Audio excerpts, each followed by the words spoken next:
Hello friends, today we are going to learn about different types of management tags in HTML. And let's start with the code. First, we are going to see that what tags we are going to learn. These are the list of tags we are going to learn today. Our first tag is BR tag. BR stands for break rule. Whenever you want to put a new line with the content, you can use BR tag. Next, we will learn about P tag. P means paragraph. So whenever we want to apply a paragraph, we use P tag. And when a paragraph is created through HTML code, in that way it makes a gap of single line after and before the paragraph. After that, we will learn about pre tag. Pre tag stands for pre-formatted, which means in the way we are writing in our code, the same way it will show on the web browser. So the format we will apply in our code, the same format will be displayed in the web browser using pre-code. Next, we are going to learn about and nbsp code.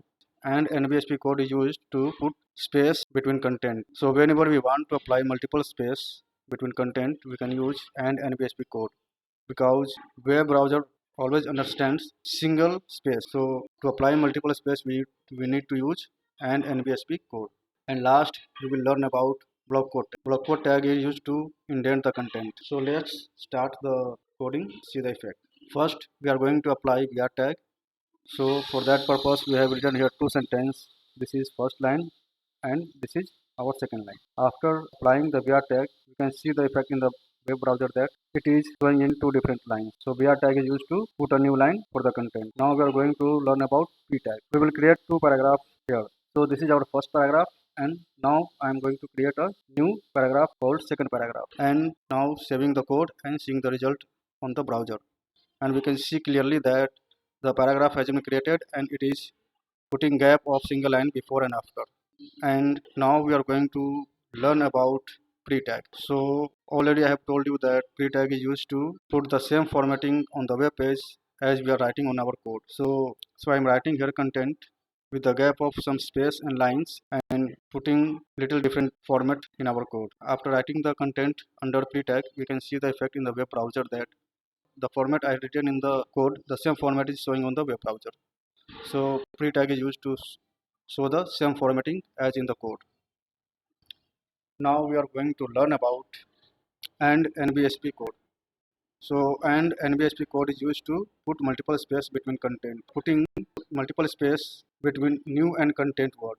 First, putting space without using an nbsp code. So let's put multiple space, and after saving the page, we can see the effect on the browser that there is no space between new and content. Means there is no multiple space. Now we are applying and nbsp code to show the effect of multiple space between new and content word. One nbsp code equal to one single space. So we have applied here 4 nbsp code, and single space means 5 space will be here between new and content. And let's learn our last tag, that is called block quote. So block quote is used to block quote is used to indent the content from the left by leaving the space. And whenever we use block quote tag, it also creates a new paragraph. First, we have written the content outside the block quote tag and there is no indent effect. Now we are going to write the same content inside the block quote tag. After writing the content inside the block quote tag, we can see the effect after saving the page that the content has been indented from the left by leaving the space. Also, new paragraph has been created. So that's all for today. Thank you for watching this video. Please like and subscribe. We will learn some new tags of HTML in our next. Thanks again.